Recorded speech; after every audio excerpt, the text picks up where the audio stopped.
They teach us how and when to find steel in the heart when life makes demands on us. They defy the law of nature by taking the mantle of motherhood and solely carrying a burden that was meant for two hearts. They are our heroes who trudged on when a helpmate was not there. Rewriting the law of nature, they become a bosom of love, hope, and security to their children. Some fathers thrived and strived where mothers failed. They are worthy of our celebration. Some people need to learn from them.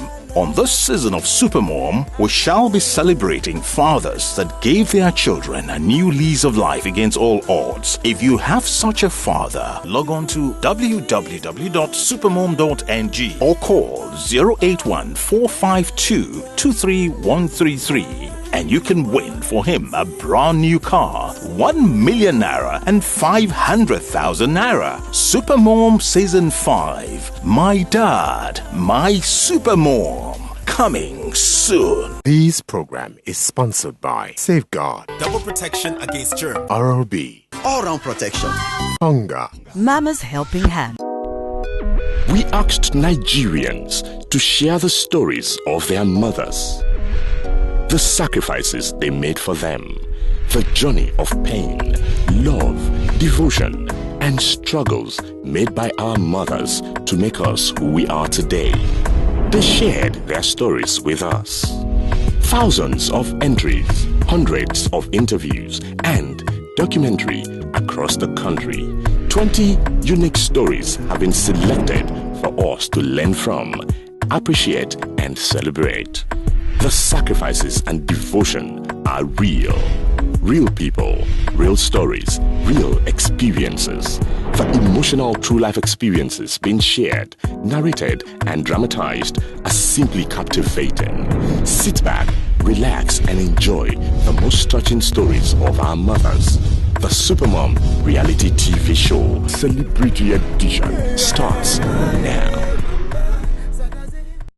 You're welcome to the most passionate reality show on TV. Today's episode, as always, it's going to be fascinating as we commend yet another two valiant mothers who suffered and struggled to clear a genuine path for their children to pass through. The gift of birthright with which they fostered their children has continued to be a significant motivation for these children to shape their lives. Flavour.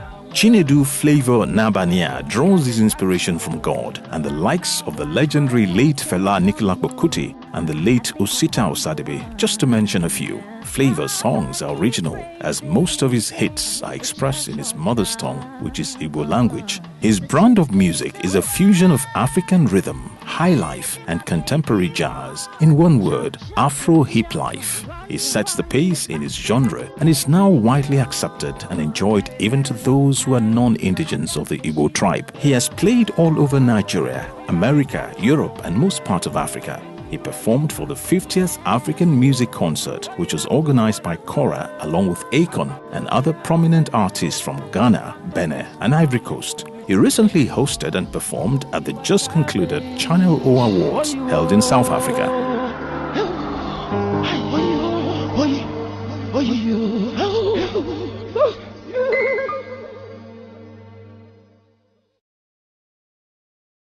My name is Chinedu Izuchukwu Okoli, also known as Flavour Nabania. I'm a musician. My names are Onyechukwu Ben Okoli. I came from Anambra State, from Nibo, in Oka South local government. I am 50 years old. She got married in 1980 to Mr. Benjamin Onyebuchi Okoli.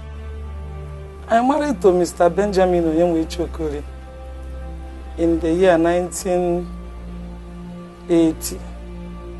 Both of us stayed. We live at Enugu. And I started having children. It was very rough for her training us because my dad was very ill at that time we were born, because he's been through a lot of stress and trying to get his family together and all that. And so a lot of mistakes were made, but the important thing was that my mom stuck to us. She made everything happen, and she never left us. According to her, things were not easy at the very beginning when she had to struggle to make ends meet. I was a clerk in Anambra State Board of Internal Revenue. That time they used to pay us 150 naira. You know, 150 naira, you cannot use it to pay your house rent. You cannot use it to... It will not go a long way. It will just finish. My mom was very hardworking.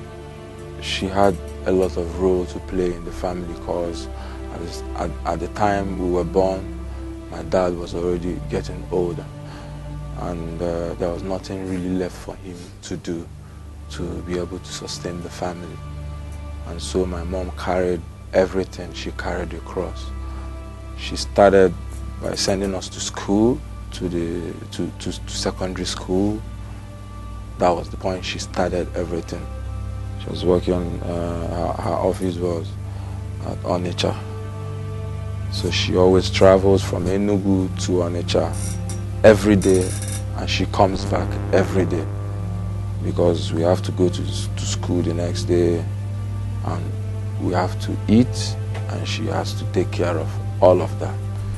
So it was very, very hard for her as a civil servant to take care of all of us. We were 5. So with the salary she was getting, it was not enough for her to like really do all of them, you know. But we had to understand because we see her as a very hardworking woman, and she's really doing all this stuff for us. There were very bad days that it was hard for us to feed because we would just feed in the morning and then we'll have to wait for her to come back. So sometimes she would be late from, she would close late from her office, and trying to get a bus down to Enugu is like a 1 hour, 30 minutes drive from Onitsha to Enugu, where her office was. So it was very hard for her. Like sometimes she will have to come very late, and we'll be very hungry because we've already eaten in the morning and we're supposed to eat in the afternoon and then at night. So we'll be waiting for her. So it will be like we'll miss the afternoon, you know. 101 means 1 in the morning, nothing in the afternoon, and then, you know. And we didn't have any choice because she was doing everything. We have to support her. It was very hard for us, most especially my younger brother, because he likes food very well. You can't, you know, he will cry, and we don't even want to hear him cry. So sometimes, because as time went on, I started doing 1 or 2 things to support myself. If I'm going to market, I will take Chinedu with me. I will say, when we come back, we will boil water. After boiling water, when the water cool, he whisk up to measure it and put it. If we don't do it, I know I used to camp people. If we don't do it, he will be measuring it, tie it. After tying it, we put it inside the fridge. In the morning, before he just woke up and bath, I said, "Mommy, I'm ready." So okay, let's go. I will carry it and put it on top of his head. We went to the market. I will buy small plates like that. I will put it inside the plate. My own, I will be looking something that will make our own to be different. I will make sure that Chinedu was very neat. If you carry that pure water, if you see him, you must call him to take it. Then, not pure water, ice water then. I will just put it. Within a short time, we'll just sell them, all of them. She did some minor things like making soap, detergents, you know. Sometimes she helps me to tie the ice water that I sell. She was the one that told me, that talked me into it, and I picked it.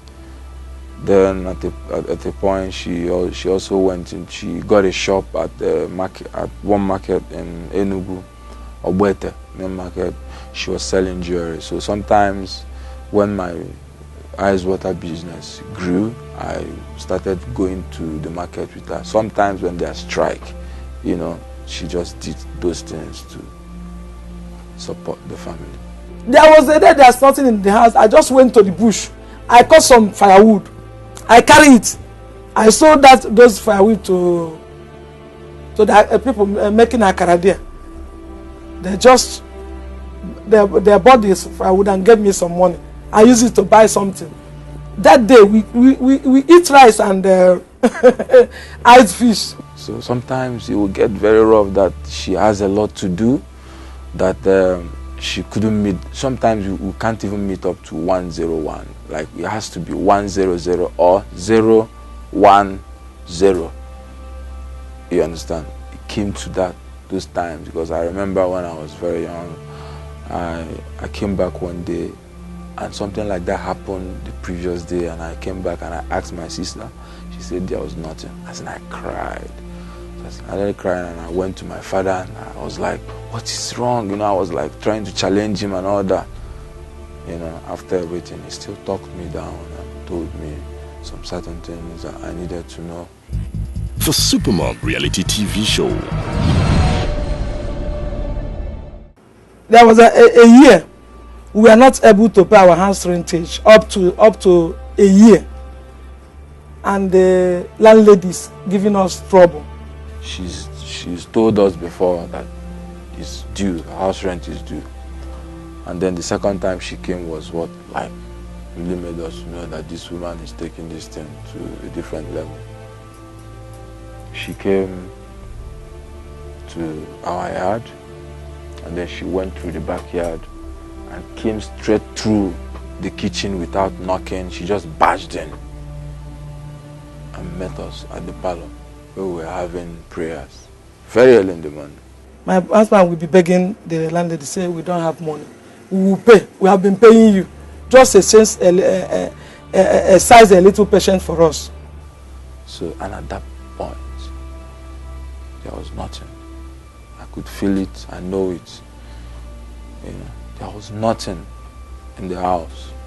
So there was this old car of my dad. The car is still good, just needed little touches. And then my mom came up with the idea that we have to sell the car. So I was very mad. I was like, why would you sell this car?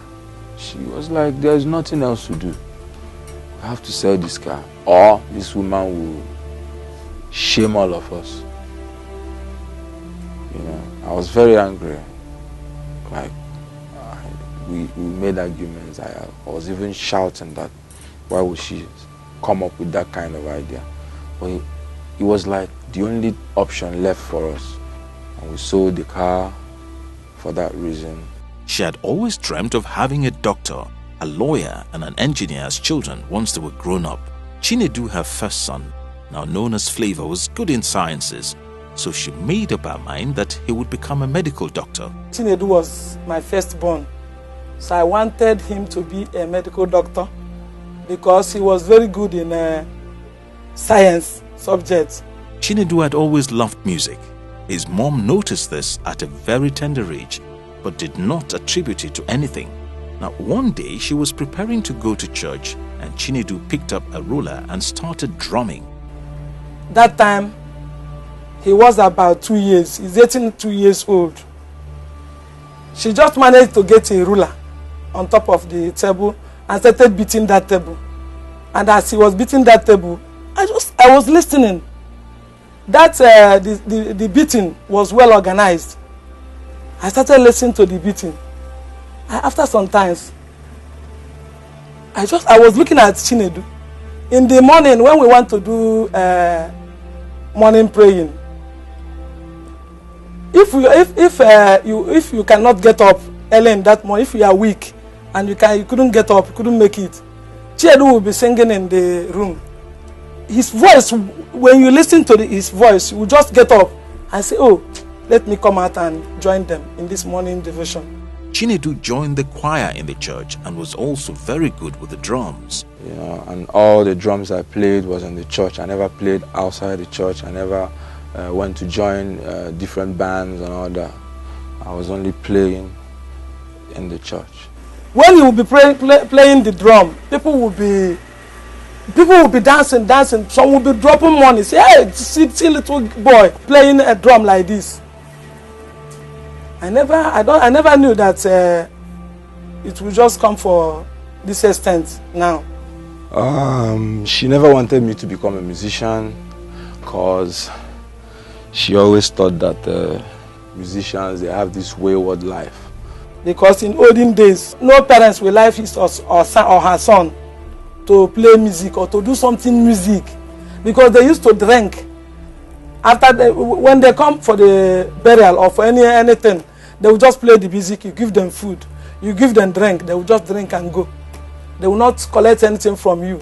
And so one day my pastor came up to me and he told me there's this friend of his that owned a music company that just came back from the States, that he's looking for young talents, young musicians to train.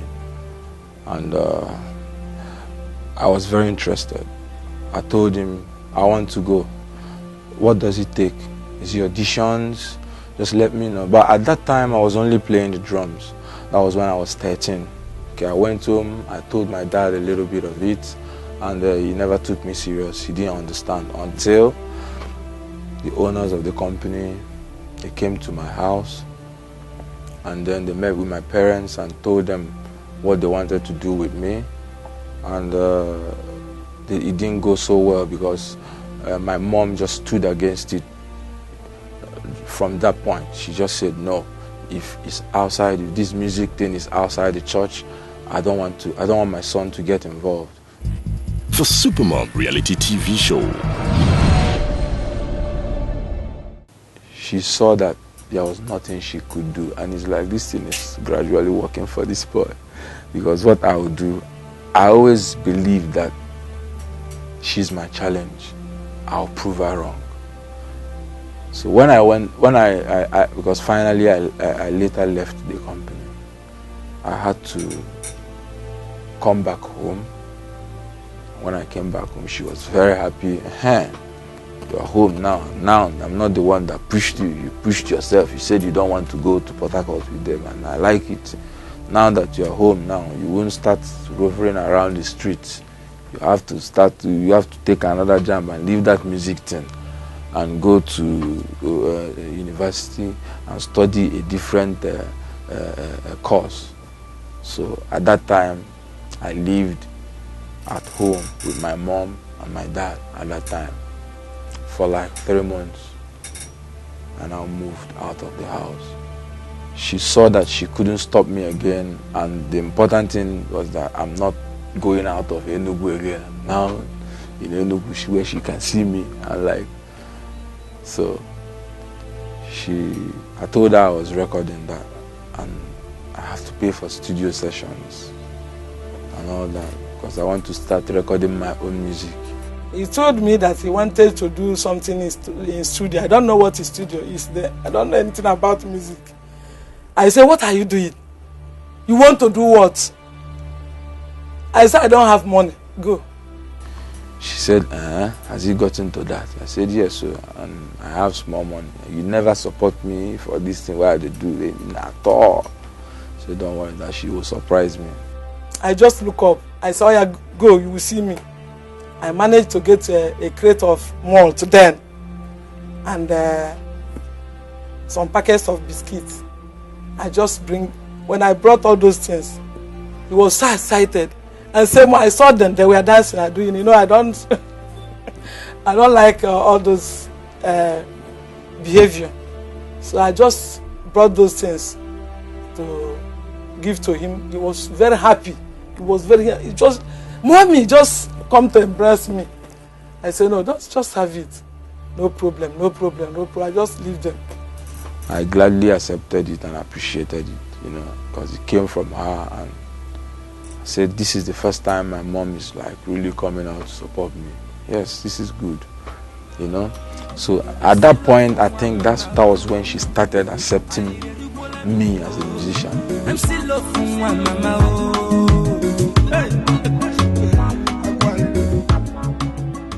Now, Mrs. Okoli is reaping the fruits of her labor. Her last child is in the final year in the university. She's grateful all her efforts paid off in the end. Even when Chinedu come back home, I will say, Chinedu, come and sit down. You will sit. I say, Chinedu, listen. If this is how music is, if I have any if in my work to come, I have children, they will be musician. because I'm seeing what he's doing.